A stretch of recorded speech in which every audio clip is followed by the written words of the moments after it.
standing is fitted to some station or other, and that Providence never intended to make the management of public affairs a mystery to be comprehended only by a few persons of sublime genius, of which there seldom are three born in an age, but they suppose truth, justice, temperance, and the like to be in every man's power, the practice of which virtues, assisted by experience and a good intention, would qualify any man for the service of his country, except where a course of study is required.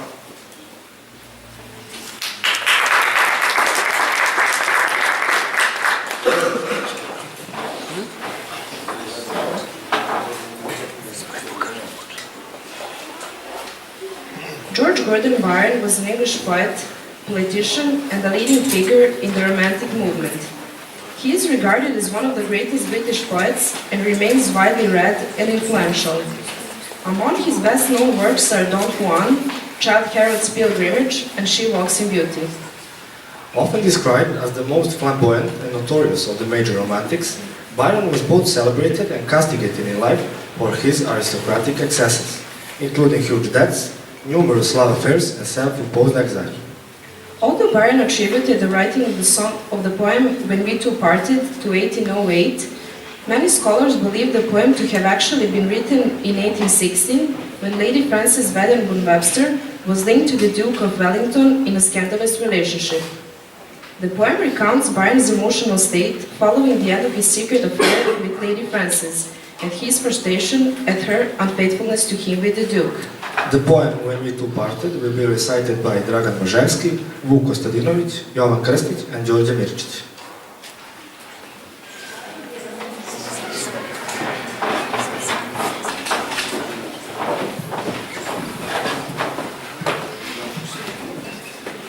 When we two parted, in silence and tears, half broken-hearted, to sever for years, pale grew thy cheek and cold, colder thy kiss, truly that hour foretold, sorrow to this. The dew of the morning sank chill on my brow, it felt like the warning of what I feel now. Thy vows are broken, and light is thy fame, I hear thy name spoken, and share in its shame. They named thee before me, a knell to mine ear, a shudder comes over me, why wert thou so dear? They know not I knew thee, who knew thee too well, long, long shall I rue thee, too deeply to tell. In secret we met, in silence I grieve, that thy heart could forget, thy spirit deceive. If I should meet thee, after long years, how should I greet thee, with silence and tears?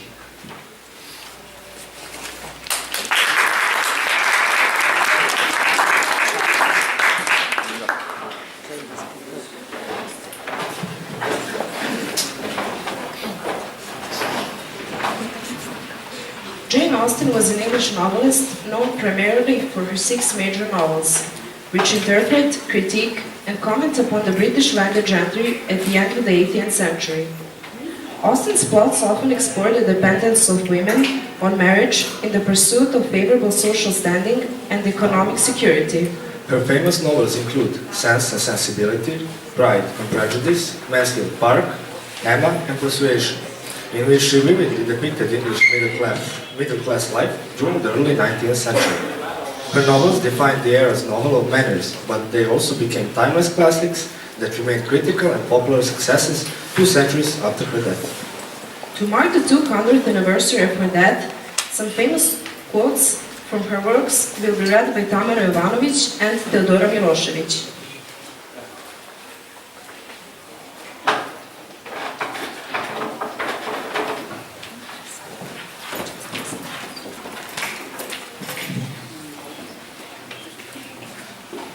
It isn't what we say or think that defines us, but what we do.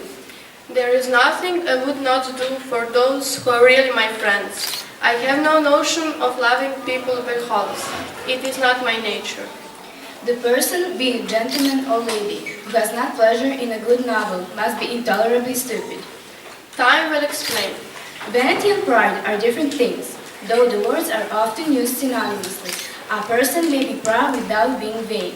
Pride relates more to our opinion of ourselves, vanity to what we would have others think of us.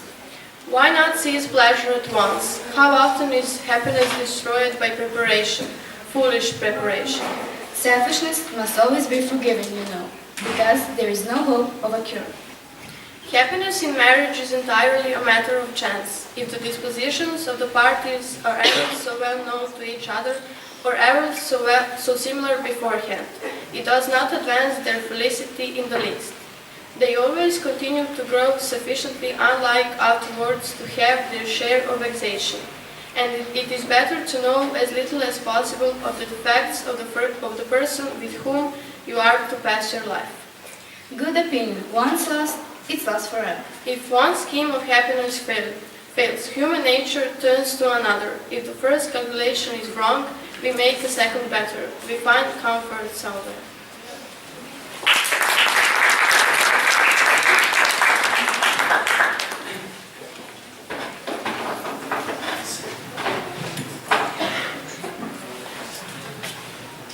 The Smashing Pumpkins are an American alternative rock band from Chicago, Illinois, formed in 1988 by frontman Billy Corgan and James Iha. Arriving on the national scene a couple of years after Nirvana and Pearl Jam, great grunge bands, the Smashing Pumpkins made music that was bigger, shinier, and more stuffed with sounds than most alternative rock competitors. Their dense, layered sound and dynamic songwriting, alternately angst-ridden and dreamy, made the Pumpkins a chart-topping success in the 90s. They published a couple of albums, Siamese Dream, double album Melancholy and Infinite Sadness, and Adore Machina, with many successful singles taken off them. We will hear the song Disarm with Anđela Ilić and Milica Bogdanović's vocals, and Ivan Stošić and Katarina Lazić on their guitars.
Henry David Thoreau was an American essayist, poet, philosopher, abolitionist, naturalist, and historian. He is best known for his book Walden, a reflection upon simple living in natural surroundings, and his essay Civil Disobedience, an argument for disobedience to an unjust state. First published in 1854, Walden details Thoreau's experiences over the course of 2 years, 2 months, and 2 days in a cabin he built near Walden Pond, amidst woodland owned by his friend and mentor Ralph Waldo Emerson. The work is part personal declaration of independence, social experiment, voyage of spiritual discovery, satire, and to some degree a manual for self-reliance. Thoreau began writing nature poetry in the 1840s with Emerson. His poem Indeed, Indeed, I Cannot Tell was written sometime between 1840 and 1844. It is around this time that he became interested in transcendentalism. The subject of this poem is a complicated relationship with a close friend, associate, or romantic partner, and the conflicting feelings that come along with simultaneously loving and hating this individual. Thoreau's poem, Epitaph on the World, is another good example of Thoreau's transcendentalist practices. He believes that people should live a more individual life, and he is noting how our heavy interactions with each other stir up actions that ruin the world. The last 4 lines show Thoreau's belief that the death of this world is due to mankind's ignorance. An excerpt from Walden will be read by Andrea Stojancic, whereas the poems Indeed, Indeed, I Cannot Tell and Epitaph on the World will be recited by Milan Milovanović and Matija Mladenović, respectively.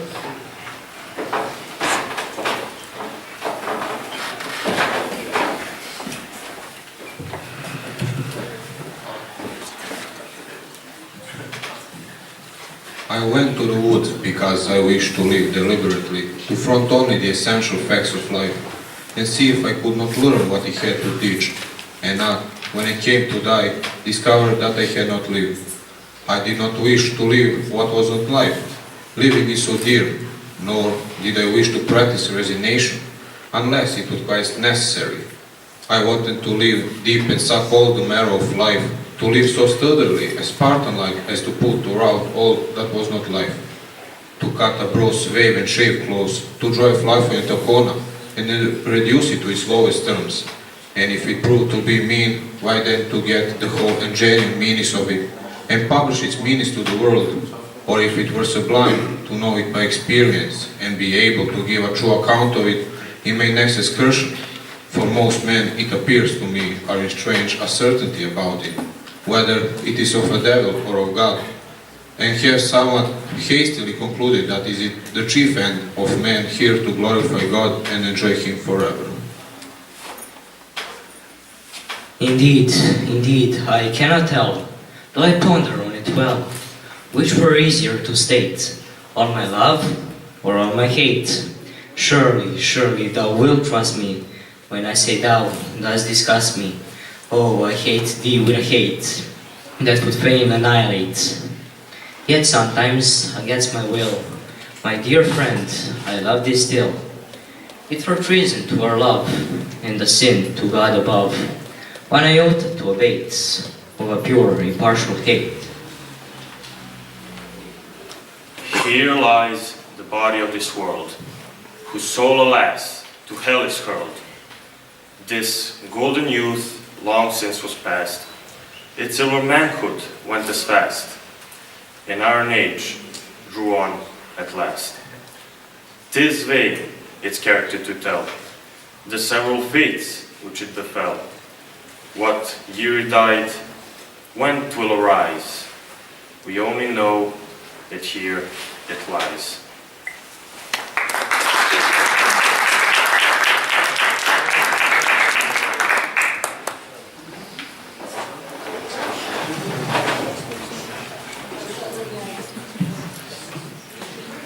Sir Arthur Ignatius Doyle was a British writer best known for his detective fiction featuring the character Sherlock Holmes. Originally a physician, in 1887 he published the first of 4 novels about Holmes and Dr. Watson. In addition, Doyle wrote over 50 short stories featuring the famous detective. The Sherlock Holmes stories are generally considered milestones in the field of crime fiction. A consulting detective in the stories, Sherlock Holmes is also known for his proficiency with observation, forensic science, and logical reasoning that borders on the fantastic, which he employs when investigating cases. Dahl repeatedly said that Sherlock Holmes was inspired by the real-life figure of Joseph Bell, a surgeon at the Royal Infirmary of Edinburgh. Like Holmes, Bell was noted for drawing broad conclusions from minute observations. Most of the stories about the detective are narrated by the character of Holmes's friend and biographer, Dr. Watson, who usually accompanies Holmes during his investigations and often shares quarters with him at the address of 221B, Baker Street, London, when many of the stories begin. A scene with these two famous characters will be performed by Alex Sarakic as Holmes, Dusan Sotirov as Dr. Watson, and Andrija Miljković as a barber.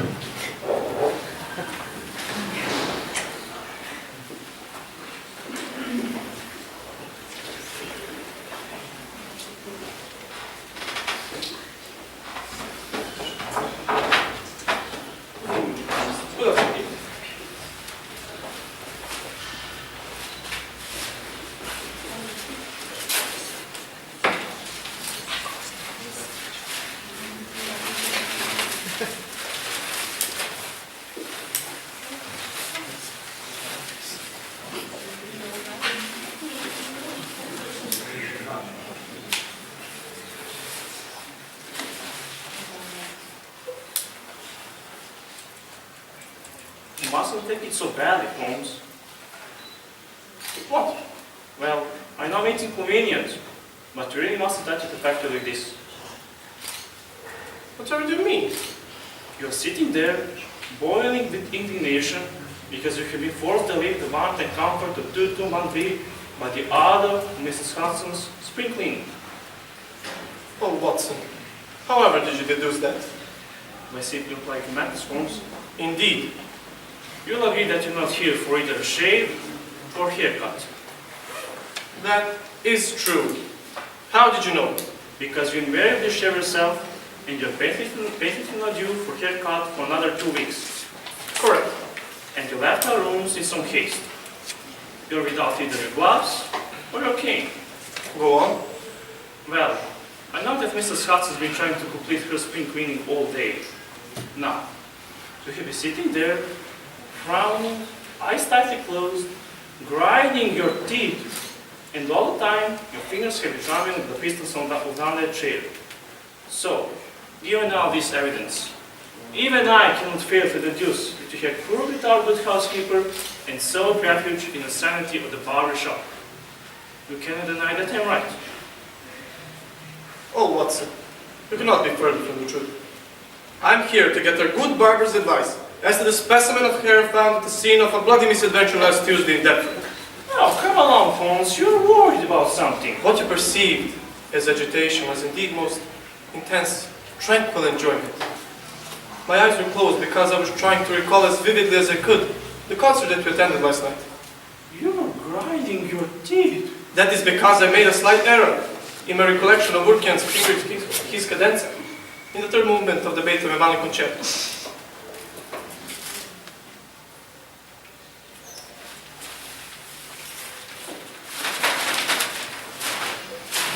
Nevertheless, there is an element of truth in what you say. Ah!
Gotta be something on the side. But you got to understand that I need a man who can take my hand. Yes, I do. I don't know what this is, but you got me good, just like you knew you would. I don't know what you do, but you do it well. I'm on your spell. You got me begging you for mercy. Why won't you release me? You got me begging you for mercy. Why won't you release me? I said release me.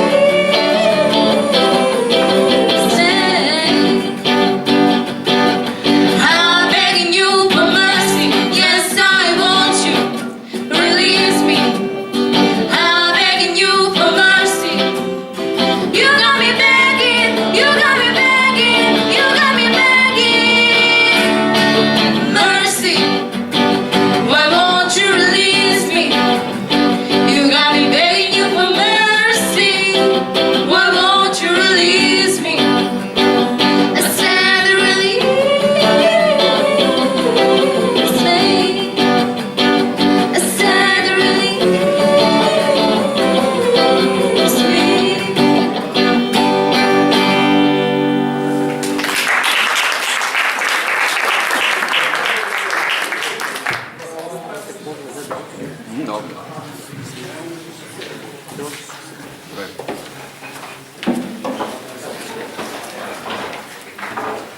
We have just heard Milica Bogdanović and Đorđević perform the song Mercy, accompanied by Katarina Lazić and Ivan Stošić on the guitar. This song is originally performed by Amy Ann Duffy, commonly known as Duffy, who is a Welsh singer, songwriter, and actress. Being influenced by 1960s artists such as Dusty Springfield, Duffy started performing with various bands throughout her teenage years, sporting a charmingly retro sound that caught the ear of Rough Trade Records owner. Emerging during the same boom of retro UK-based singers that launched Amy Winehouse, Duffy distinguished herself with a melodic winter voice. Her debut album, Rock Fairy, was released in 2008, and the song Mercy topped the charts in the UK, the first song by a Welsh female in a quarter century to hit number 1. Overseas, Mercy also scored platinum status in America. It earned her nominations for many music awards in the category of the Best Song of the Year. We will soon come to the end of our little journey through English literature and music. It's time we added a bit of humor to our blend. Computers and the internet have facilitated a massive change in how we can live our lives. Together, they have helped us leap into the digital age. We live in an age where information is instantly and readily available to more people than ever before. In today's internet age, social networking is one of the most efficient ways to communicate with people. Due to the fact that we are so consumed by the internet, we unfortunately spend more time with our computers and our phones than we do with our families. One of the most widely used social networking sites is Facebook. People all over the world use this site for keeping in touch with their friends, chatting, and sharing pictures. Undoubtedly, Facebook has a great impact on the young people of today's society. But even though Facebook is a good asset to today's modern society, it also has negative effects. We are now going to hear Alexander Krojić taking a look at Facebook and social networks from a different, humorous angle.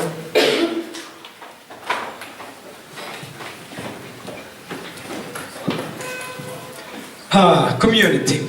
Getting together, having fun. Yeah, we used to have parties. But more and more, we are getting together on our computers. Yeah, I understand. It's easy. You don't have to get dressed up, do your hair, or even take a shower. You just sit back in front of your computer, post that young-looking picture of yourself, and there you are, networking. Out on the net. What is networking anyway? A few years ago, we all faked like we knew what that was. Network, oh yeah. Which is your favorite? I kinda like CBS, I guess. But none of us really knew how to do it. And then Facebook came along. Kinda like networking for dummies. They made it easy. You join up, add some friends, and if you don't really have any, don't worry. Facebook's got it covered. I've managed to get a bunch of nice friends from that helpful little sidebar, Facebook also suggested friends. Well, these are the people you know already. They're for people like me, who don't have many friends. And now there's Twitter. Just as good a name as Facebook. Actually, they're all their names. Twitter, LinkedIn, Yahoo. Actually, Facebook makes a bit sense though, because everybody's got a face. Some of my Facebook buddies have like 1,000 or even more friends. Pages and pages of people. They've clicked that confirm as a friend button too. Well, I'm sorry, but that's too stressful for me. Most Facebook friend requests are a no-win situation in my book. Like, a request will come in from someone who I don't know that well, and I'm looking at the face and wondering, do I know you? And then a thought flashes through my mind. Would I want this person thinking we're friends now? What if they start calling me up to go for a coffee? You see, now that would be awkward. But just as stressful is clicking the ignore button, because now you offended some wacko who's going to be calling you up to ask why. Or maybe showing up at your workplace, causing a scene like, why not me? As security drags them off. It could happen. And Facebook only gives you the two options, confirm or ignore.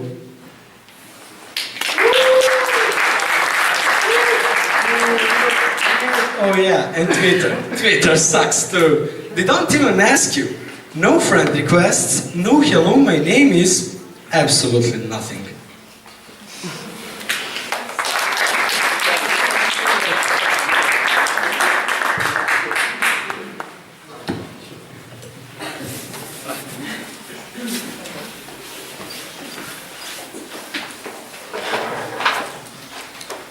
You hopefully share our opinion that it's best to part our ways if we have some share of fun and laughter beforehand. To that end, we have chosen to entertain you with the help of Joy Tribbiani, a well-known fictional TV character on the popular American television sitcom Friends, and the title character in the spin-off, Joy. Joy is childish and comical, but generally good-natured and well-meaning. We will enact scenes from an episode from Joy TV series when Joy finds himself eagerly studying his own mother tongue, just for the sake of attention of a girl and a bit of competitiveness. This skit will be performed by Uroš Udiparek, Jovana Trujić, Anđela Đorđević, Goran Đurić, Lea Spasić, Milan Milovanović, Tamara Jovanović, and Đorđe Mirčić.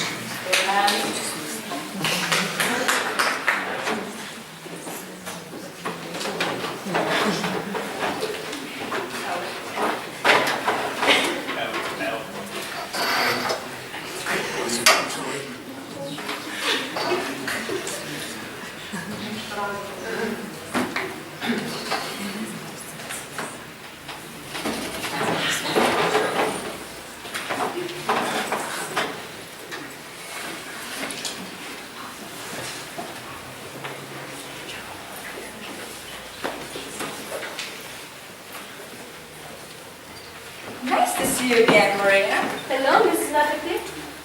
Welcome. What is your name? I'm Joey. Joey, you have a wonderful accent. Thank you. Joey, this is an English as a second language class for beginners. Are you in the right place? Oh, I'm in the right place. Let's get started. I hope that everybody practiced counting to 10 over the weekend. Yes. Great. Let's do it together. 1, 2, 3, 4, 5, 6, 7, 8, 9, 10. 11, 12. Very good, boys. Somebody's gonna get a gold star. Thanks. 13, 14, 15. Excellent, Joey. Now, Renata, could you read the first sentence on page 14?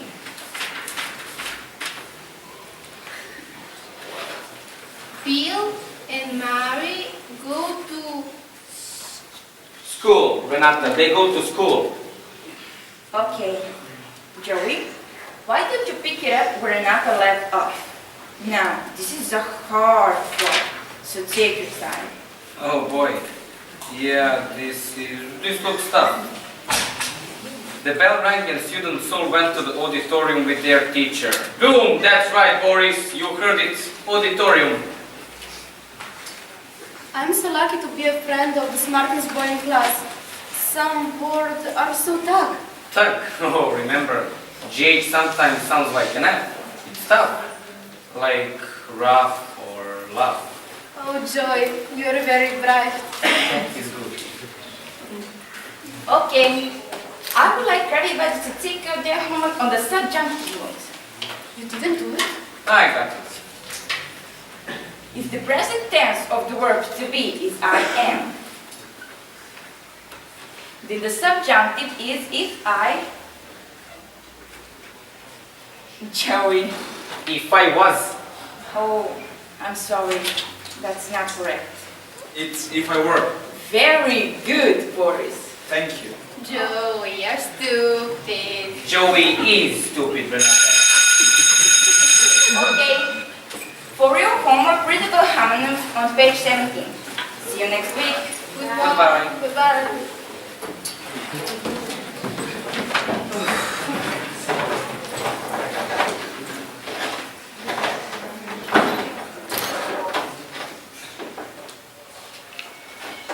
I was planning on going to the beach today, but then it started to rain. I was planning on going to the beach today, but then it started to rain. Dude, I think your ex is getting worse. I've never seen you work so hard for a girl. No, it's not about the girl. I'm past that. It's about the brainy guys and doing better than them. People in the class are picking up the language way too fast. They're gaining on me. I'm starting to think those rocket scientists are smarter than me.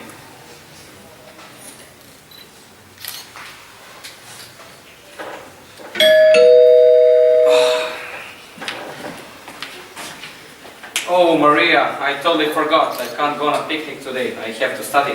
Why? It's just a stupid class. Stupid class. Maria, my studies are very important to me. Yes, but there is a nice park to go to. First of all, you don't end a sentence with a preposition. That is wrong. In fact, lately everything about you is wrong. Except for your wonderful smile. And I'm afraid I'm gonna have to say goodbye, Maria. Stupido.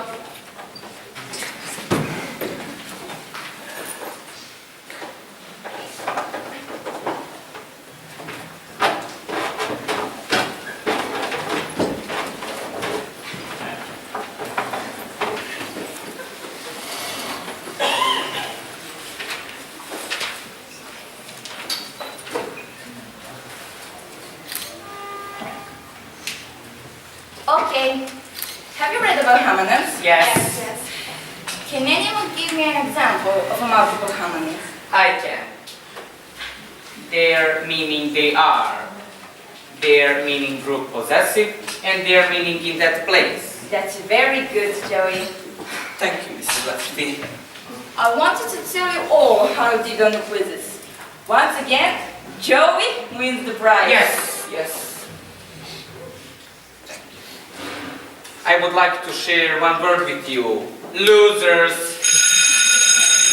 Well, that's it for today. But I will see you guys at Juan's house later tonight. Yeah, Juan. Woohoo! Is something going on at Juan's house? I don't know. Hey, Juan, are we having a party tonight? Yes, Juan's having a citizenship party tonight. But unfortunately, we have no room for better teachers.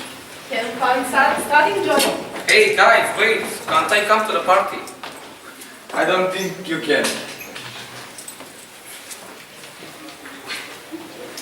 Hey, Sonia, you didn't get invited to the party either.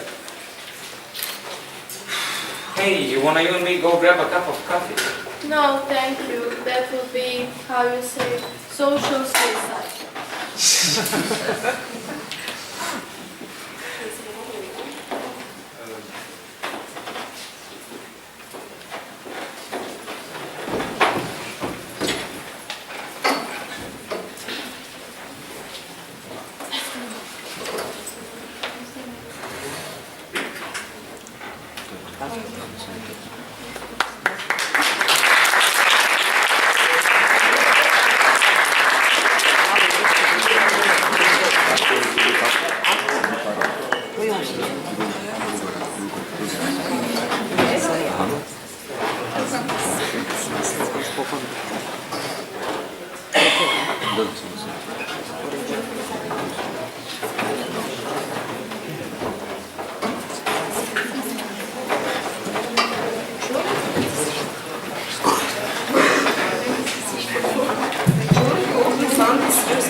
part pleasant and amusing.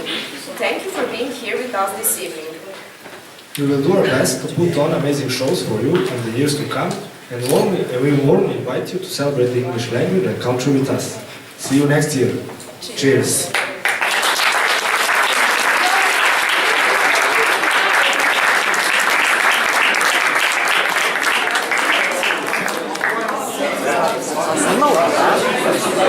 As a